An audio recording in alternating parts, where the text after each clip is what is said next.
जिसमें उबाल हो ऐसा खून चाहिए, जिसमें उबाल हो ऐसा खून चाहिए, जीत के खातिर ऐसा जुनून चाहिए, जीत के खातिर ऐसा जुनून चाहिए।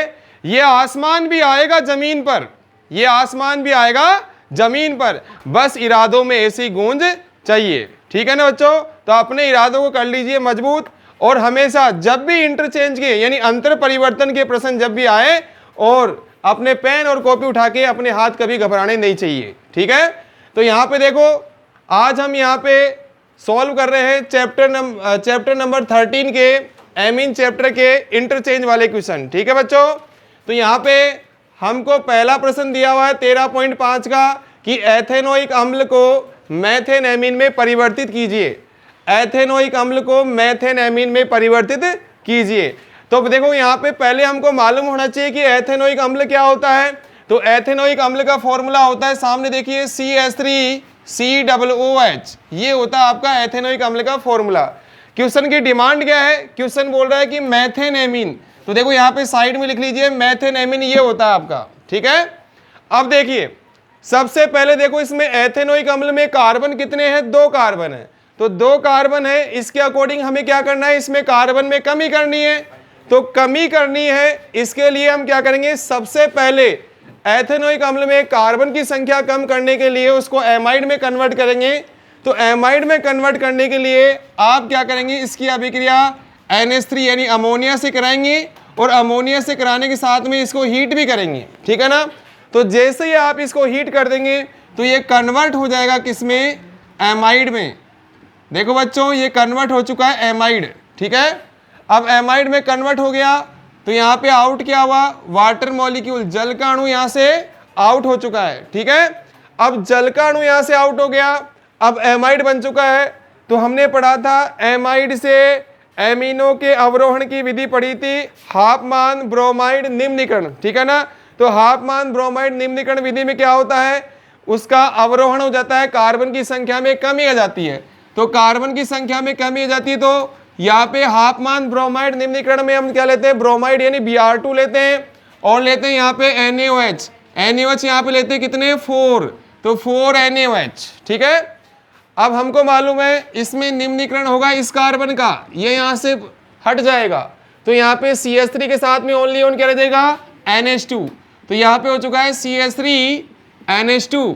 उसके बाद में यहाँ पे आउट होगा साथ में 2NaBr और H2O और Na2CO3। ठीक है बच्चों, तो यहाँ पे आपके क्वेश्चन की डिमांड क्या थी, ये थी मैथेन एमीन जो हम बना चुके हैं। ठीक है बच्चों, तो यहाँ पे कितने स्टेप में बनाए हम, ये 2 स्टेप में बनाए। ठीक है, अगला है हेक्सेन नाइट्राइल को 1 एमिनो पेंटेन में। ठीक है, हेक्सेन नाइट्राइल को 1 एमिनो पेंटेन में। अब हमें मालूम होना चाहिए कि हेक्सेन नाइट्राइल क्या होता है। देखिए इधर CH3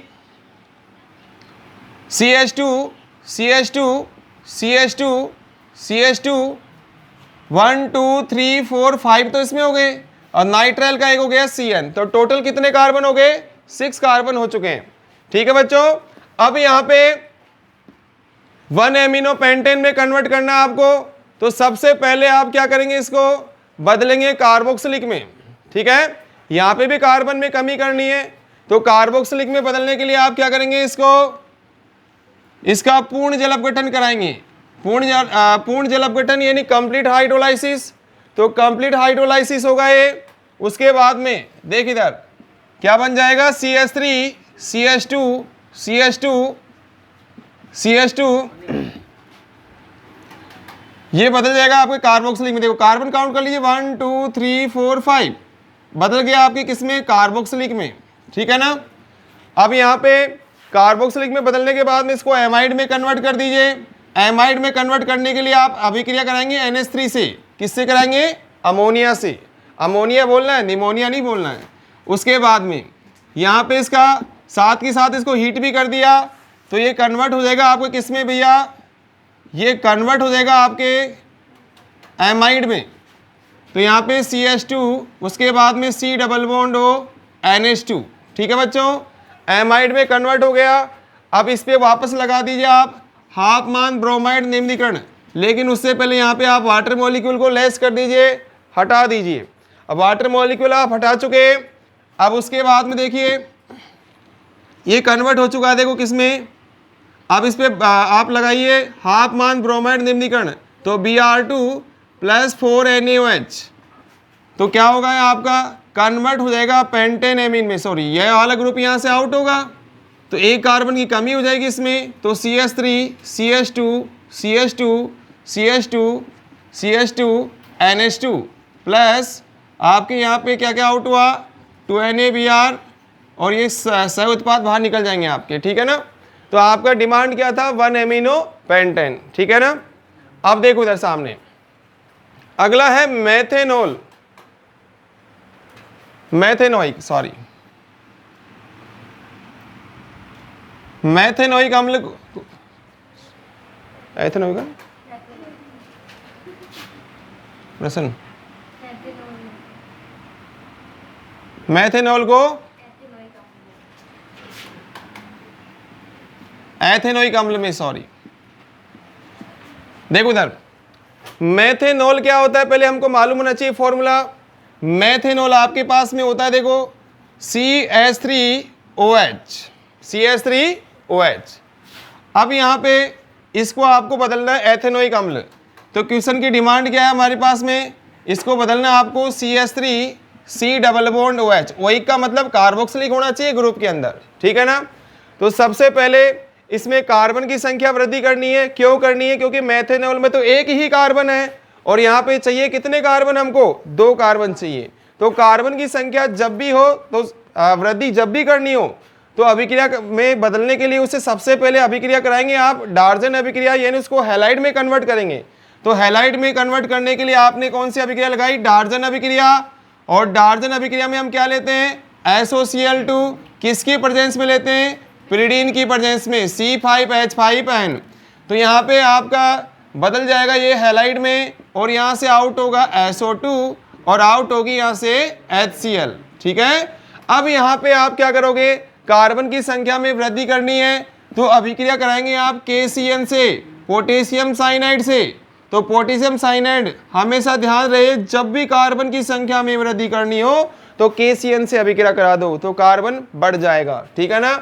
तो इसने क्या किया, साइनाइड ने, इस साइनाइड समूह ने इसको यहाँ से प्रतिस्थापित कर दिया, नाभिक इसने ही प्रतिस्थापन हो गया, साइनाइड ने इसको यहाँ से हटा दिया, बोले हटा सावन की घटा, तो इसने यहाँ से इसको हटा दिया, तो बाहर क्या निकल गया बच्चों, KCl, ठीक है। अब यहाँ पे जब ये साइनाइड में बदल चुका है, तो साइनाइड को जब भी कार्बोक्सिलिक अम्ल में बदलना हो तो उसका कराते हैं पूर्ण जल अपघटन।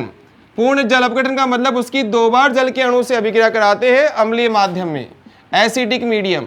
तो जब इसका आप एसिडिक मीडियम में जल अपघटन कराओगे तो ये बदल जाएगा कार्बोक्सिलिक अम्ल में, ठीक है, और बाहर निकल जाएगा अमोनिया, ठीक है, निमोनिया नहीं है, अमोनिया है।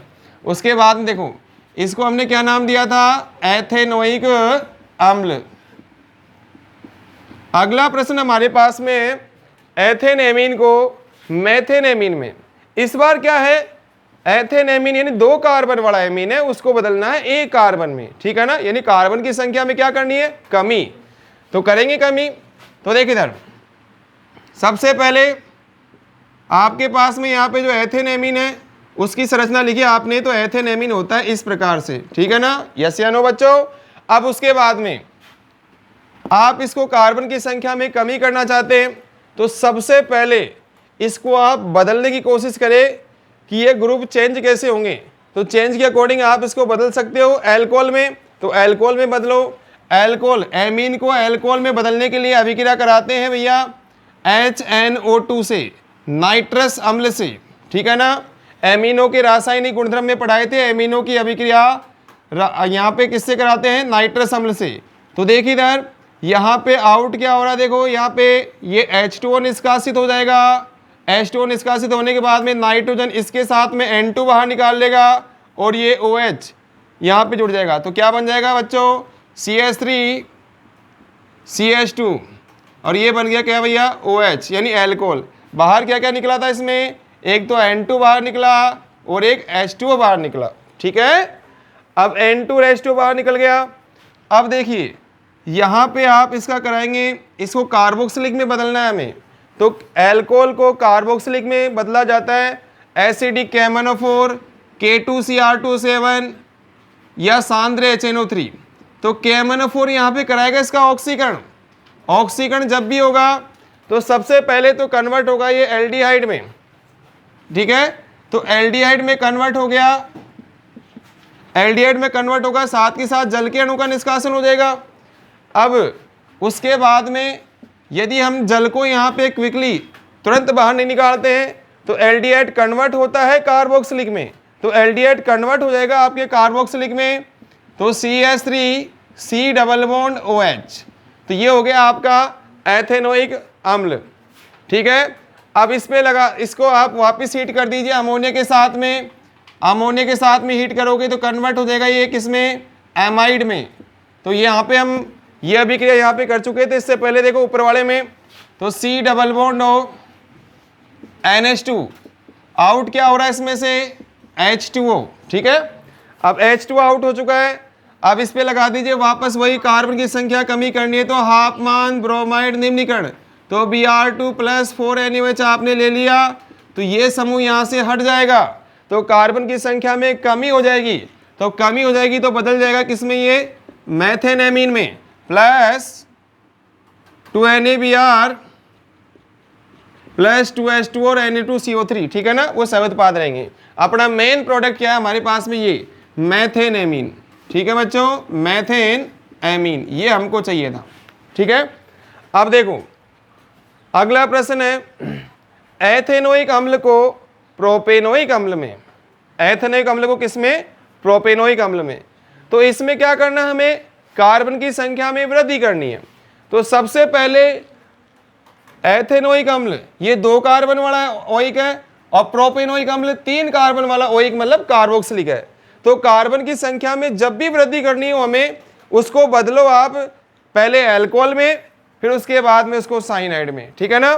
तो यहाँ पे देखो एथेनोइक अम्ल को आप एल्कोहल में कैसे बदलेंगे, ये आपका एथेनोइक अम्ल है, हमने पढ़ा था कार्बोक्सिलिक अम्लों का अपचयन, तो कार्बोक्सिलिक अम्लों का अपचयन में हमने अभिक्रिया करवाई थी, आपको ये टॉपिक बताया था हमने एल्कोहल निर्माण की विधियों में, कार्बोक्सिलिक अम्लों से अपचयन, तो उसमें हमने अभिक्रिया कराई थी LiLH4 लिथियम एल्यूमिनियम हाइड्राइड से, तो इसका अपचयन होता है, अपचयन होने के बाद में ये कन्वर्ट होता है आपके एथेनॉल में, एल्कोहल में, तो यहाँ से बाहर क्या निकल जाता है भैया, H2O बाहर निकलता है। अब देखो कार्बोक्सिलिक कन्वर्ट हो चुका है एल्कोहल में, एल्कोहल में कन्वर्ट होने के बाद में आप इसकी अभिक्रिया किससे कराएंगे बच्चों, कार्बन की संख्या में वृद्धि करनी है तो इसको हैलोजनीकरण कराएंगे, SOCl2, डार्जन अभिक्रिया लगा दी आपने, और डार्जन अभिक्रिया होती है C5H5N की प्रेजेंस में, तो C5H5N की प्रेजेंस में जैसे अभिक्रिया कराई तो यहाँ पे आउट क्या होना है, देखो इधर SO2 आउट होता है और HCl आउट होता है, ठीक है ना, और ये बदल जाएगा भैया किसमें, CH3CH2Cl में, ठीक है ना।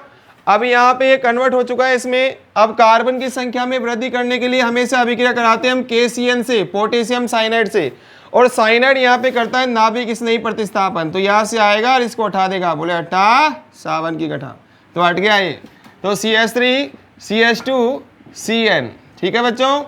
अब साइनाइड में कन्वर्ट हो चुका है, इसमें से बाहर क्या निकला, KCl, ठीक है, KCl आउट हो चुका है। अब हम कराएंगे इसका पूर्ण जल अपघटन, साइनाइड का जब भी पूर्ण जल अपघटन कराते हैं तो बदल जाता है कार्बोक्सिलिक में, ये ऐसी अभिक्रिया हम देखो कई बार कर चुके, देखो यहाँ पे भी कराए थे तो किसमें बदल गया था, कार्बोक्सिलिक में।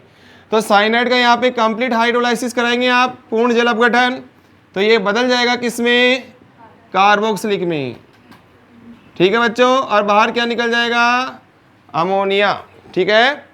अब आ जाइए अगला प्रश्न है, मैथेनेमीन को एथेनेमीन में, अरे बाप रे बाप, इस बार तो कार्बन की संख्या में वृद्धि कराना चाहता है, ठीक है ना, बनाएंगे वृद्धि करेंगे, तो देखो इधर, तो यहाँ पे CH3NH2 इसको बोलते हैं भैया मैथेनेमीन, अब इसको बदलना है आपको किसमें, एथेनेमीन में, तो देखो ये मैथेनेमीन आपका है, इसको आप कन्वर्ट करने के लिए सबसे पहले आप इसकी अभिक्रिया कराइए, इसको एल्कोहल में कन्वर्ट कीजिए, अल्कोहल में कन्वर्ट करने के लिए एमीन को अभिक्रिया कराते हैं नाइट्रस अम्ल से, और नाइट्रस अम्ल होता है आपका HNO2, ठीक है ना।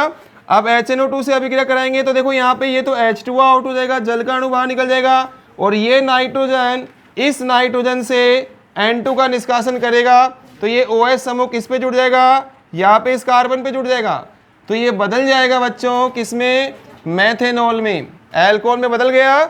अब यहाँ से बाहर निकाल दिया हमने क्या, H2O, और क्या बाहर निकाल दिया, N2। अब उसके बाद में देखिए इधर मेथेनॉल में कन्वर्ट कर लिया, अब इसको आप हैलोजन में कन्वर्ट करने के लिए अभिक्रिया कराएंगे डार्जन, ठीक है ना। डार्जन से ही कार्बन हैलोजन में कन्वर्ट करके ही आप इसमें कार्बन की संख्या में वृद्धि करोगे। तो यहाँ पे उसके लिए आपने पिरिडीन की प्रेजेंस में अभिक्रिया कराई, तो यहाँ पे आपका बन जाएगा हेलो एल्केन CH3Cl, आउट आपने कर दिया इसमें से SO2 और HCl, ठीक है ना। डार्जन अभिक्रिया तो हम बार बार पढ़ते आए। उसके बाद में यहाँ पे अगली जो अभिक्रिया कराएंगे आप किसके साथ होगी बताइए, KCN के साथ। हम आपको बार बार बताते हुए आए कि जब भी कार्बन की संख्या में वृद्धि करनी हो तो KCN से अभिक्रिया करा दो, तो यहाँ पे नाभिक स्नेही प्रतिस्थापन होगा और कार्बन की संख्या में वृद्धि हो जाएगी। देखो उसने वृद्धि कर ली और क्या बाहर निकल गया, KCl, ठीक है ना। हमको बनाना क्या है, एमीन। अभी तो साइनाइड ही बना है, तो हमने साइनाइडों से एमीन निर्माण की विधि पढ़ी थी, मेंडियस अपचयन पढ़ी थी ना, यस या नो। तो यहाँ पे मेंडियस अपचयन में हम लेते हैं यहाँ पे 2H2 के साथ में LiLH4 की उपस्थिति में कराते हैं, ठीक है ना। तो मेंडियस अपचयन में क्या होगा, यहाँ पे साइनाइड कन्वर्ट हो जाएगा किसमें, एमीन में। तो देखो CH3 CH2 NH2 ये बदल चुका आपके किसमें भैया, एमीन में। तो हमें दिया क्या था, मैथेनेमीन, और हम बदल दिए किसमें इसको, एथेनेमीन। देखो एक कार्बन बढ़ चुका है, ठीक है। तो इसी के साथ हम आपको NCERT के नए क्वेश्चन भी सॉल्व कराते रहेंगे, ठीक है। तो आज के लिए इतना ही, okay, nice to meet you.